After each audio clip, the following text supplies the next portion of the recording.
Well, hello. What's up, everybody? It's Tuesday night, March 26th, 2024, and obviously there's been a lot of news rolling around out there. And I read a piece by Ryan Carey today, and I have thoughts, and I just thought I'd do a quick one. It's not going to be anything too scary or anything. Don't worry about it. As you can see, I'm wearing my kayfabe hoodie, shock and surprise. So I'm assuming everybody at this point has heard about the allegations against Ed Piskor, and I wanted to talk about it in a way of what to do in the situation where the internet is filled with garbage fucking takes on things, and everybody's got a fucking opinion, and everybody's been standing by waiting, it seems like, so I've been thinking about it lately. I've been thinking a lot lately about how to deal with things online. And that comes from not just comics, just in general. That comes from the place of having kids. One obviously is 18, not as worried about him, but my daughter, who's 10 years old.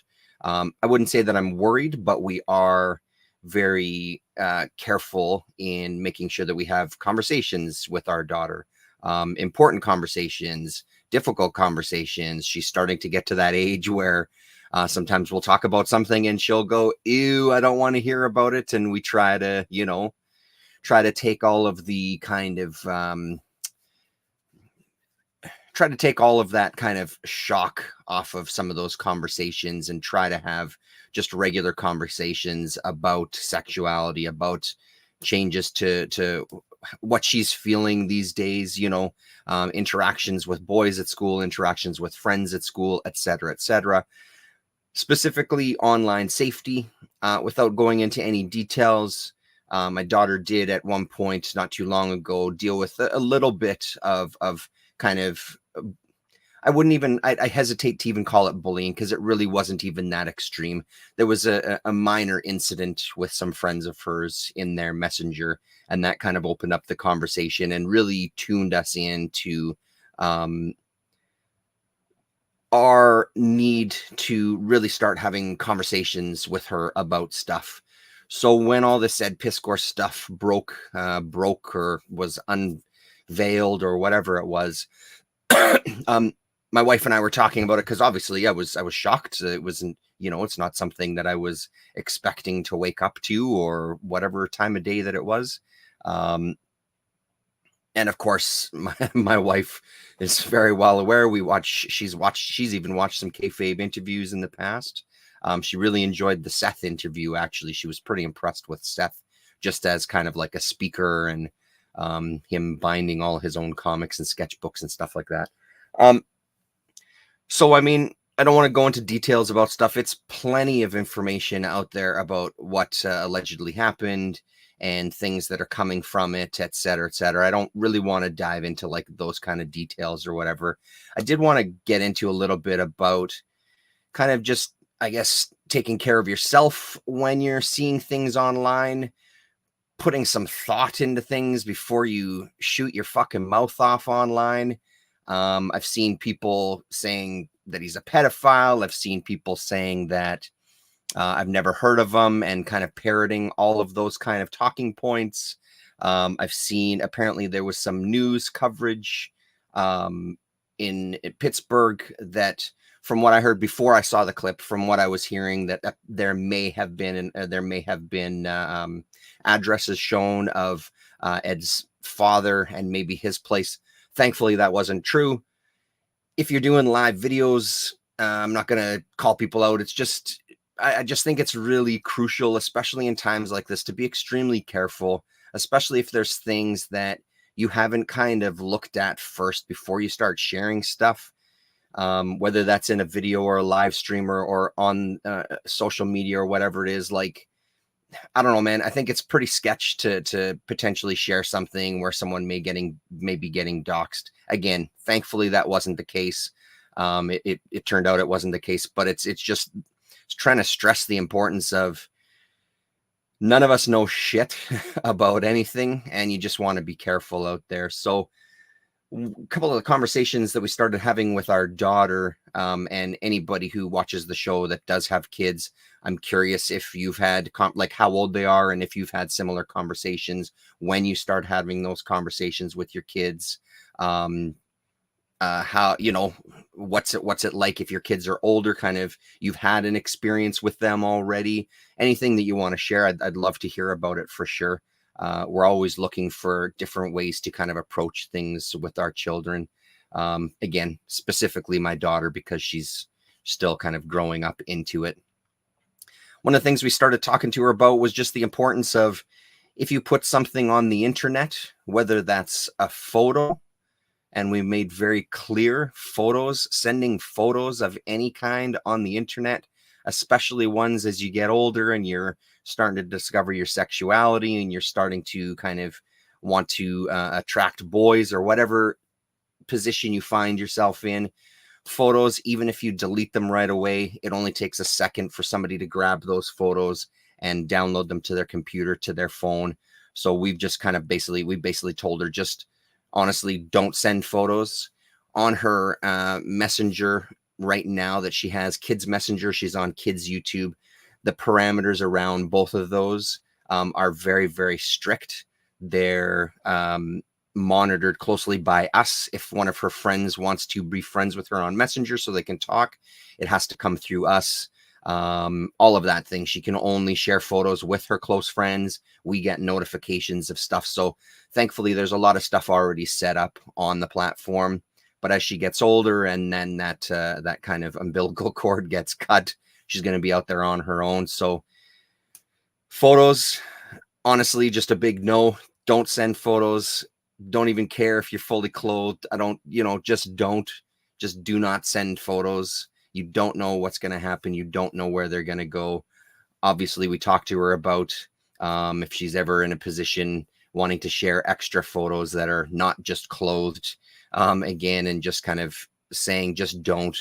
Messages can always be saved, screenshots, all of those things. Like, I think it's really important to make sure that anything you put out there in the world through social media, through videos like YouTube, just assume that everybody's going to see it. Even if that's not the case, just make an assumption that what you put out there, there's a potential for everybody to see what you've said, what you've done, what you've shown, etc. So that's one of the things with the whole case that what the fuck? Like it's Law and Order all of a sudden. But the whole kind of news that's been coming out, I guess I just don't quite understand that. Continued relationships, I just don't get it. And that's probably because I don't have all the information. I've seen the things that everybody else has seen, which, I mean, maybe to a lesser degree, because I haven't really immersed myself in it to the degree of looking for every single thing out there. I'm sure there's a ton out there that I'm missing. Hello, Daryl D. How you doing, man? But it just kind of puzzles me, like the internet safety and just kind of safety, especially of young girls. Yeah, I'm not going to say much more than that because I don't want to get into judging parents or anything, because that's not fucking fair. I don't know anybody's situation. It just reminds me as a parent that I need to be having bigger conversations with my daughter and important conversations with my daughter about how she moves around in the world, especially online. So that's one of the positives that we kind of took from it. And we had some really good conversations with her last night. And I love my daughter immensely.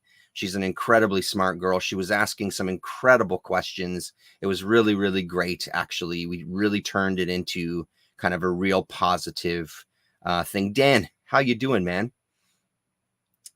So Ryan Carey, is it Four Color Apocalypse now? Now I'm not sure. He's been around for a long time. He's dropped in every once in a while. We've seen him over the years. He writes for Patreon. He has a Patreon, and he put out something that I just kind of wanted to kind of parrot because I completely agree with them. Some of the other shit takes that I've heard out there are, well, I mean, no wonder he's a creep. Look at all the comics that he did. Look at all the sleazy comics that he did. He's clearly a sicko if he's creating stuff like that. Fuck you and fuck that. That's horseshit.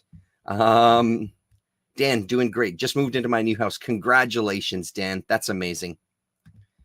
Hello, Rick Ray. Thanks for stopping by. Yeah, his Patreon post was excellent for sure. So back to the part of the show where I get to curse a little bit.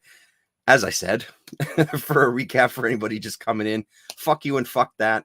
It's horse shit. Just because somebody's making a certain kind of art, whether that's comics, whether that's music, whether that's movies, whether that's painting, if you think that if they're exploring darker themes or themes that are a little maybe nonconformist or a little on the outsides, if you actually think that those people are like that, you're a fucking moron. You're an absolute fucking moron.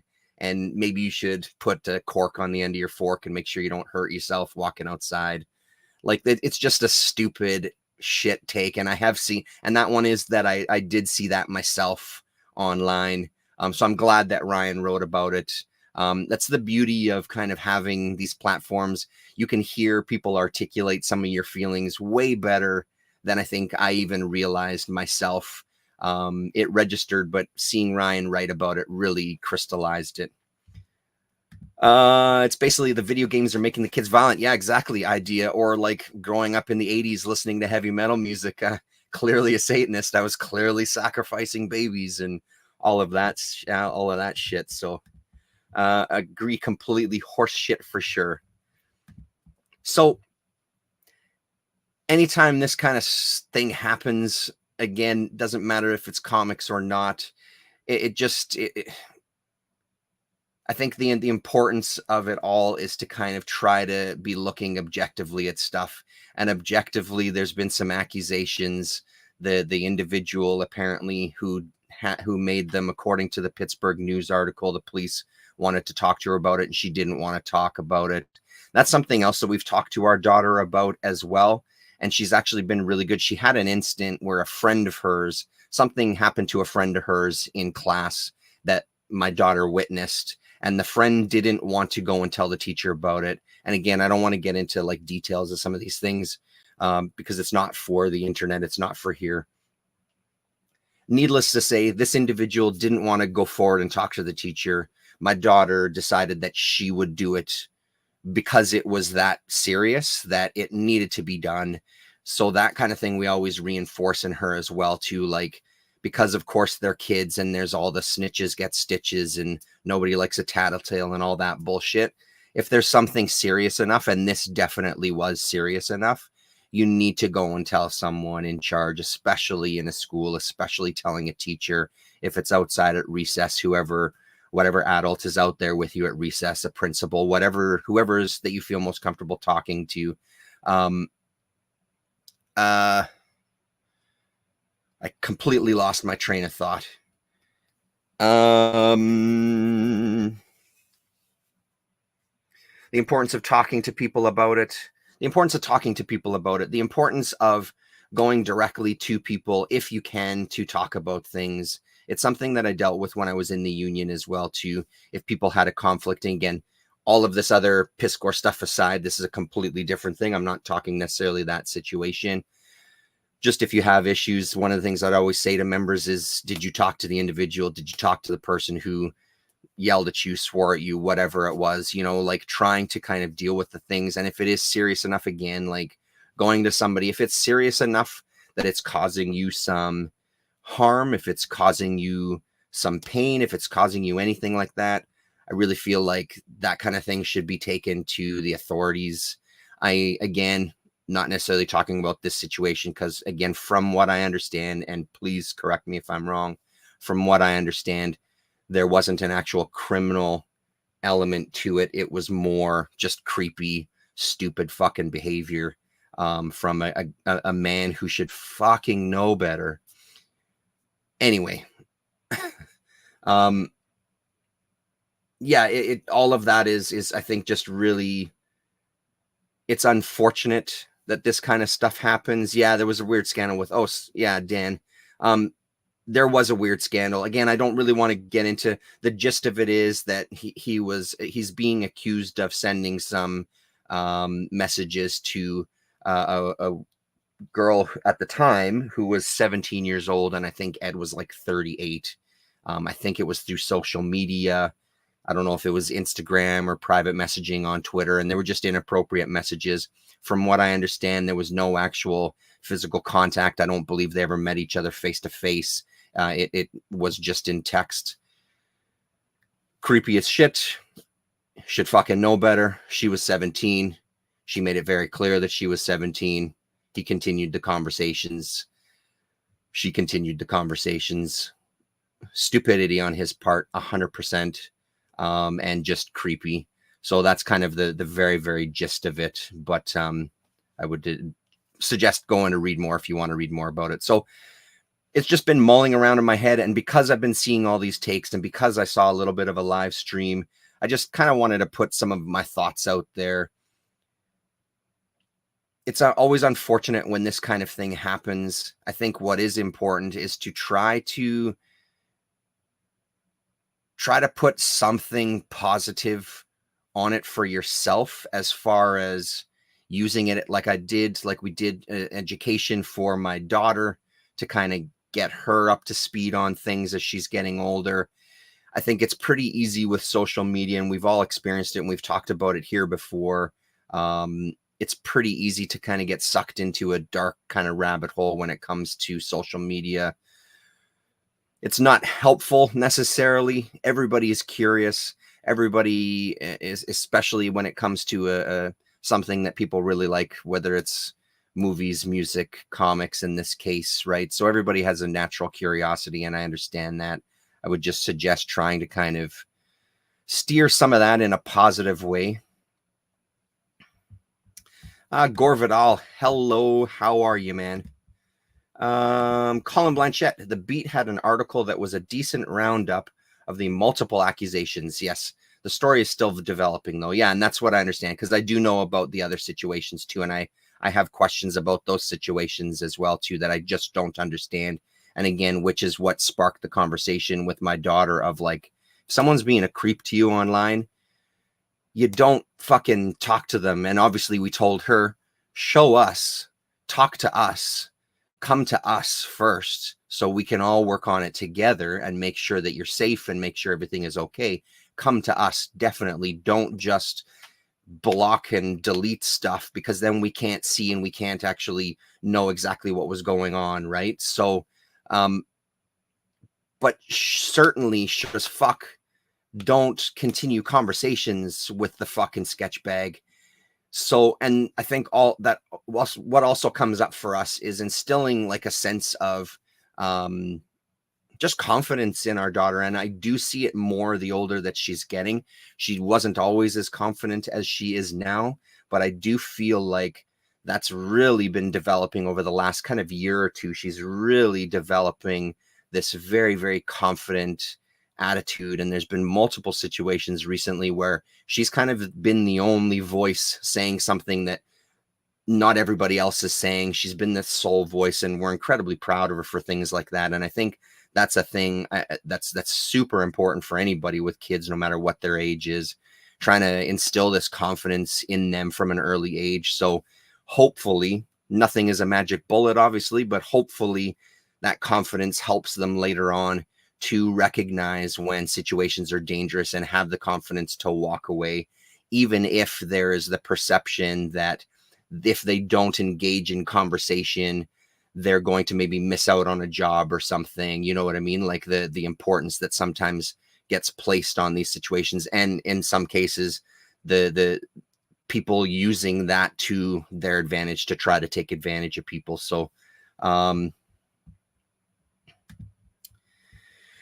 dang, that is dumb. Love those kayfabe dudes, but I'd kind of rather not know. Yeah, I saw some video on YouTube that looked like it was ripping on Ed, but I didn't click on it. Yeah, I hear you, Dan, and I apologize for kind of you finding out this way too, if you didn't know, because I completely understand that. I still, like I said, I'm still wearing this. There's no doubt in my mind. I've always really, really enjoyed the kayfabe channel. Over the last probably 6-8 months ish, my viewing of it has gone way down because they're just covering stuff that I'm not interested in. So I just don't watch it. Something we've talked about a lot is I don't really have time or energy for talking about things I don't like. It's the same with watching videos about things that I don't like. I don't understand why I would do that. The only ones of theirs that I do watch, even though I don't really have much interest, I do enjoy their Wizard magazine coverage because I do like seeing that time capsule, especially as they're entering into an era where everything is kind of crashing and burning. I've always loved their interviews. I think most of their interviews are stellar. They had a Pete Bag one the other day or the other week. I don't even know how long ago it was recently. And it was not, I've seen a couple of interviews with Bag and they've been incredible. He didn't look very interested at all. Just be sitting and talking to Ed, to be fair, which again doesn't surprise me whatsoever. I can't imagine they'd have much in common to talk about. It was still great. You could see Ed kind of as like a fanboy of that era of Fantagraphic artists, but it wasn't the greatest interview for sure. So all of that said, I don't plan to not watch their stuff. I obviously don't know what the hell is going to happen. People are super curious about Jim. I saw some other stupid comment about Jim better speak up or it's going to make me suspicious. Fuck you. That's stupid. That's a stupid take. Guilt by association. Go fuck yourself again. It's just stupid. From what I understand, Jim had nothing to do with any of this, so I don't understand why he needs to say something before Ed does. This is Ed's thing to deal with. Jim will be fine, I'm sure. People were actually asking if Jeff Darrow might be affected by it. I don't see how that could possibly happen unless Jeff Darrow was there egging him on, making texts. I don't know, but so the gist of this video is the internet is dumb. People are stupid, I guess. Comicsgate related channels are having a field day with this. Yeah, I mean, because those miserable fucks like anything that just lives within their miserable little worlds. I'm not on any social media. YouTube commenting is as close to it as I get. I just don't see the point. Yeah, I totally hear that, Dan. I engage in social media. I'm still one of the few that's still on Twitter. I do like it for kind of news, all sorts of things. Yeah, I mean, there's all sorts of stuff, movies. I follow some artists on there, follow some musicians on there. So I get all of that stuff on social media. My social media content has drastically dropped in the past kind of year or two. Although in the past maybe month, I would say I've kind of, or maybe even 2 months, if I'm being very honest with myself, that social media engagement has risen to maybe a little more than I would like. So I'm kind of working on backing off of that stuff again. It is difficult. I'll continue watching their interviews. No reason for me to stop watching them. Yep, absolutely. And that's ultimately the other point that I wanted to make too, of like, sometimes there's these bullshit takes of even if you watch the stuff, then you're guilty. And again, it's like, man, then I guess I got to stop listening to black metal.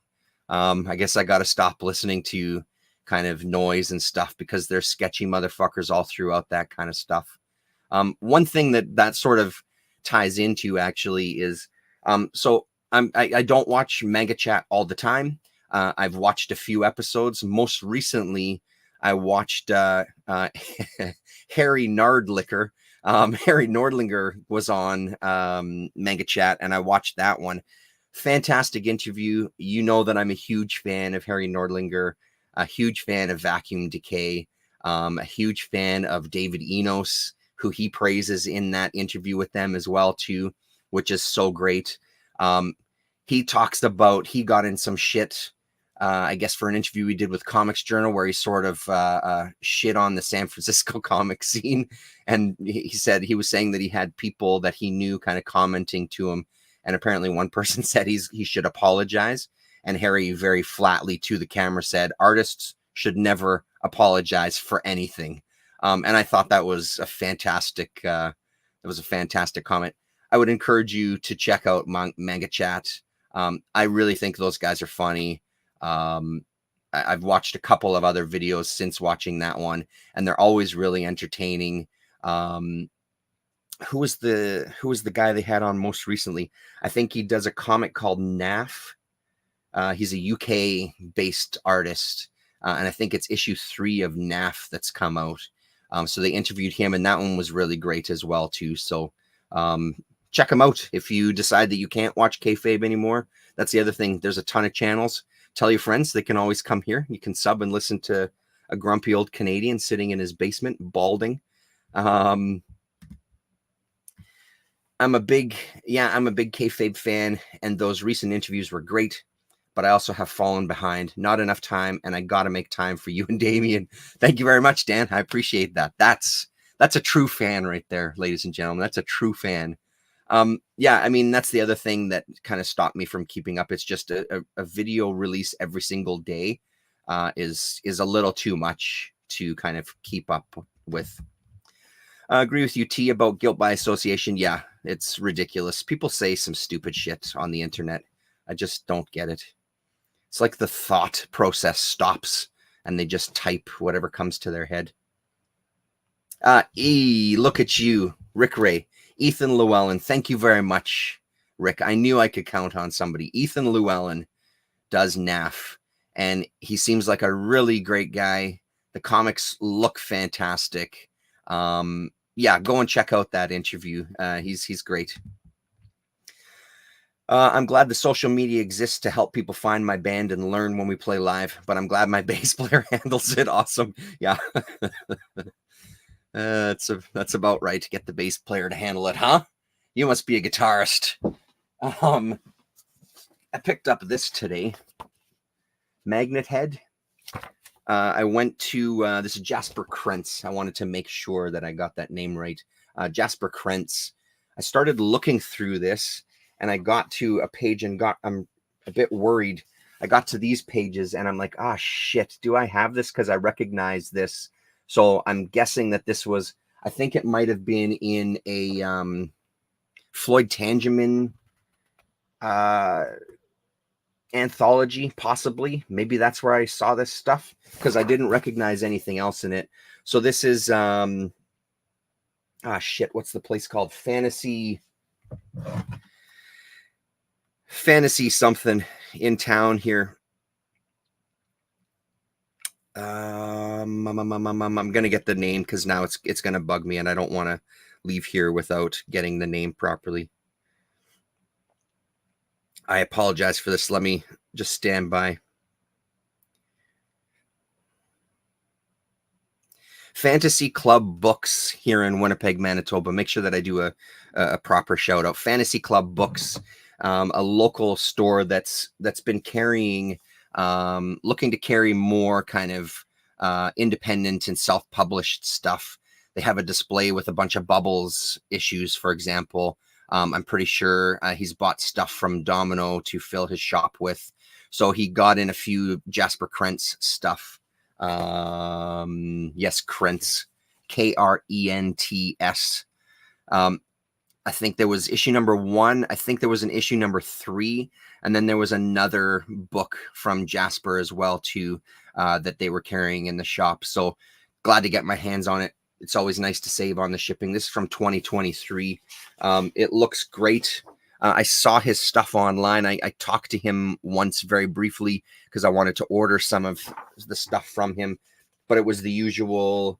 The shipping was just too intense, and I just couldn't justify that. So I'm really glad that, and I hope that Fantasy Club Books lasts a long goddamn time,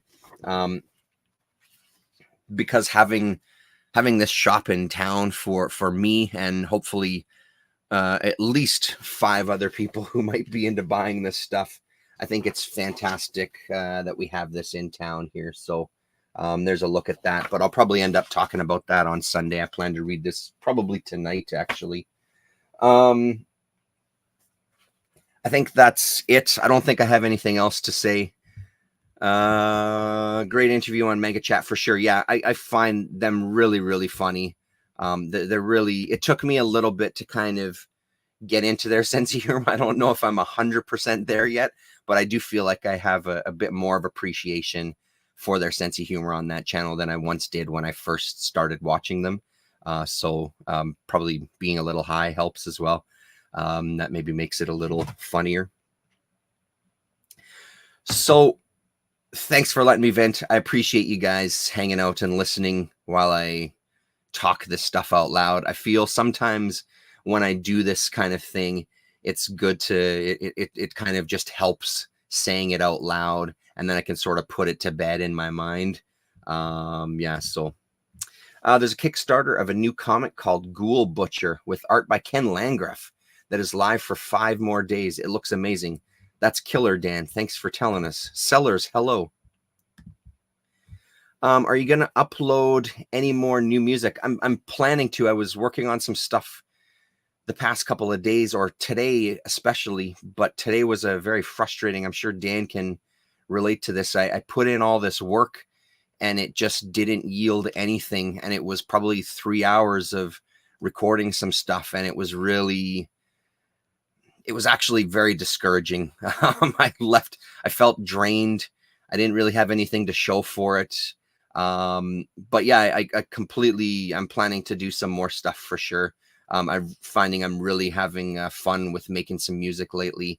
I got to bring my sampler. I've got a sampler at the studio space that I want to bring home and kind of learn more. I've been playing with creating some drum sounds on my synthesizer, on my Korg Monologue, sampling some. I've got a catalog on my computer filled with my old noise music, and sometimes it's fun to kind of go into that and chop up some sections and make samples out of them. So I'm playing with some of that stuff too. So it's been really rewarding. So the plan is to do some more. The plan is to do some more music for sure. It's called, Sellers. Look, get to come back to you in a second there, Daryl. It's called Magnet Head, there, Sellers, and it's Jasper Krentz is the artist's name, and this is from 2023. Is there contact information in the back? There sure is. So Jasper has a email address, an Instagram, so you can find him on Instagram or just email him. I don't know if at this point now, because this is a bit older, I don't know if at this point now he's got a website, but I have a feeling if you check out Domino Books, you can find some of his stuff. Yeah, it does look really fun. Like, this kind of stuff reminds me some old underground stuff. Yeah, I mean, a mini comic. I'm not, like, I know people think that I'm some artist, like drawer or something. I'm really not. I don't have that much talent when it comes to drawing. Every once in a while, I kind of stumble into a drawing that I kind of enjoy. But I've been reached out. Yeah, absolutely, an underground throwback. I've been in contact with an old YouTuber, actually. I won't say their name just in case they're not comfortable with it, but it's been very cool. And this person has kind of brought up the idea of they're doing some zines, and asked if I wanted to contribute anything. And they said, anything you want, drawings, writing, whatever. So I'm considering doing that. So that would be kind of fun, but I mean, I'm not super artistic. I'm not such an artistic drawer, to be honest. I mean, maybe I'll play with something. I have sketchbooks with drawings and things, but I don't know if I actually did something, I'd want to have something. I'd want to have something that I was kind of, proud about, so. You mentioned a sampler. I didn't know you made music. It's sample based? No, it's not actually. I've had a sampler for quite a while, SP404, because when I was playing live shows, I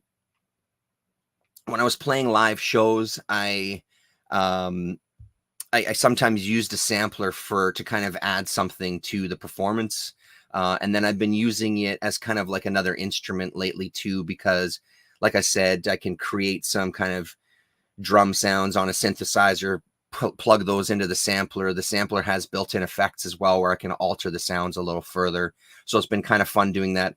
A long time ago, when I first got the sampler, I actually tried doing kind of like hip hop style stuff, where sampling records. I'm not very good at it. It was fun to play around with that stuff. It was incredible. I didn't do very much, and the stuff that I did do, I think, is long gone because it just wasn't that good. But that said, though, the sampler has been a blast to kind of play. You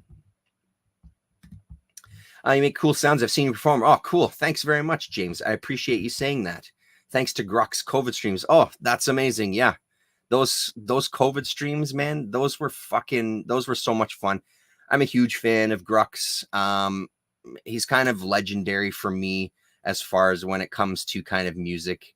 Hopefully he never hears me say this, but it is true. It's just the truth. Like, that group of artists have really made an impression on me. Those kind of costume noise crew, I think, has really had a big impact on me, even through to kind of, into my gaming with KVevil and Nate Hayden and the crew. Like, Nate Hayden was in Carolina with Grux for a period of time. And Grux has worked on some art with Nate on various board games. Eviction has worked with Victoria Shen, I think is her real name, has worked with Nate on some games as well too. So it's amazing how those worlds kind of blended. And so it was super cool. My friend Fletcher, who moved down there, we were talking and he was telling me about these streams coming up, and then Grux was talking about it on social media. So those streams, Nate Hayden was doing some streams. Brand Pause was doing some streams as well too. Those were kind of crucial to making it through the pandemic in the way that we did. My son and I watched many of those streams together. And I loved the Grux ones because they had like TV shows and commercials and all these other things attached to it. My son and I got such a kick out of hanging out and watching those, and I was honored to kind of be asked to play. Played a couple of times on that one, recorded some things for it a couple of times, which was so great. So thanks very much, James. I appreciate you saying that. Well, I'll be releasing a zine hopefully within the next 4 months. Oh, killer, Daryl, that's amazing. What's the zine going to be about? You'll have to come when you have something. You have to come on. We'll have to do like a stream where we talk about it and see it. I'd love to see what you put together. Interesting. I used to have an SP303 to trigger samples and apply FX chains. Yes. Oh, okay. 2 with W key is sticking. Yes. Do you ever mess around with a Korg Electribes? No, I have not. My buddies used to have a band called Bligo that used those to great effect. I seem to remember you having one in a video from years ago. Yeah, no, not that one. I've got a couple of Korg smaller synths, the Volca synths. I've got a couple of those, and then I've got the Korg Monologue, and then that's about it for synthesize. I've got some Make Noise. I've got the Make Noise O Coast. I've got some Bastel Castles, the 2 versions of those. I bought the kits. And that was a lot of fun putting those together. So, do you record into a DAW, record multiple instruments? I dig the music you posted so far. Yeah, I do. I have it on my computer. I also still I record. I've got a cassette deck there at the little studio space, so I'll record onto that too. When I started kind of getting back into doing this, and my buddy offered me a space in his shop or in his business. He owns a production company, and he offered me a space in there to kind of do some recording. There was conversations about like getting into a DAW, and I really was like not interested in it. And that's just me being a stubborn old man, because it's not what I'm used to. I'm finding actually now at this point, I'm really enjoying recording onto it. It's super easy to do. I do sometimes record pieces, then play them back out through the mixer and record them on a cassette tape, just so I can get that natural kind of tape effect instead of adding a plugin. I know that all those plugins exist, but I do like the process of recording stuff on a cassette tape, or even recording a synth line or something onto a cassette tape and playing along live with it into the DAW and recording it into the DAW, which is pretty fun. So Fletcher Pratt is sick. Yes, Fletcher Pratt is sick. Fletcher is an amazing guy. He used to live here. We played together for quite a while. We did some small tours together out east and out west, rather. He's an amazing He's always been an amazing artist. He's always been an amazing musician. It's incredible to see his growth. I still follow him on social media, on Instagram. He's fantastic. He's a really, really good human being too. He's a really good dude. It will be about comics and hip hop culture. Fucking A, Daryl. That's amazing. I can't wait to see it. Yeah, is it a comic book zine, or is it just writings? Are you going to have some people doing some art?